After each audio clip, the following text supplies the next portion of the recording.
গতকাল সাবরুম মহকুমায় এক সভায় প্রাক্তন মুখ্যমন্ত্রী তথা সাংসদ বিপ্লব কুমার দেব, অসমের মুখ্যমন্ত্রী হিমন্ত বিশ্ব শর্মা এবং তেপরামথার প্রাক্তন সুপ্রিমো তথা এমডিসি প্রদ্যোৎ কিশোর দেববর্মনকে নিয়ে ব্যক্তিগত আক্রমণ করেছিলেন সিপিএম এর পলিট ব্যুরো সদস্য তথা বিরোধী দলনেতা জিতেন্দ্র চৌধুরী। তিনি প্রাক্তন মুখ্যমন্ত্রীর শারীরিক গঠন নিয়ে অবান্তর মন্তব্য করেছেন।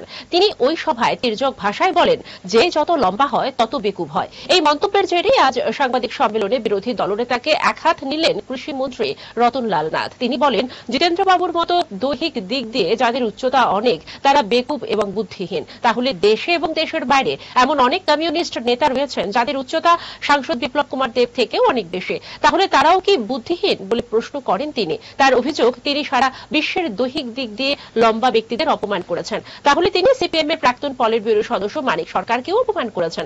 আসলে তিনি একজন মস্তকহীন ব্যক্তি।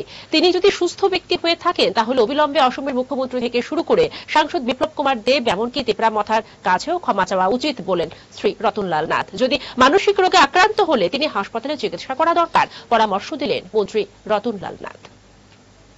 এখানে যদি মেন্টাল হসপিটাল ভালো না থাকে, কোথাও যদি থাকে, সেটা ওনারা ঠিক করে আপনি সুস্থ থাকলে আমি জানি সবচেয়ে ভালো মেন্টাল হসপিটাল ঝাড়খণ্ডের কি জানি একটা রাঁচিতে। যদি সুস্থ থাকলে তো কোনো কথা নেই, কেন পাঠাবে? তো সুস্থ থাকলে উনি আজকে এটা সম্বন্ধে যাদের সম্বন্ধে বলছেন, হেমন্ত বিশ্ব শর্মার কাছে ব্যক্তিগত ক্ষমা চাওয়া উচিত। যদি বিপ্লবদেরকে মার করে থাকে, বিপ্লবদের কাছে ক্ষমা চাওয়া উচিত। আমাদের ভারতীয় জনতা পার্টির কাছে ক্ষমা চাওয়া উচিত।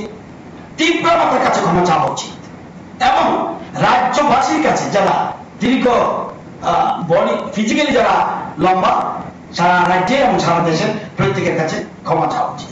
সবাইকে অনেক অনেক ধন্যবাদ। অনেক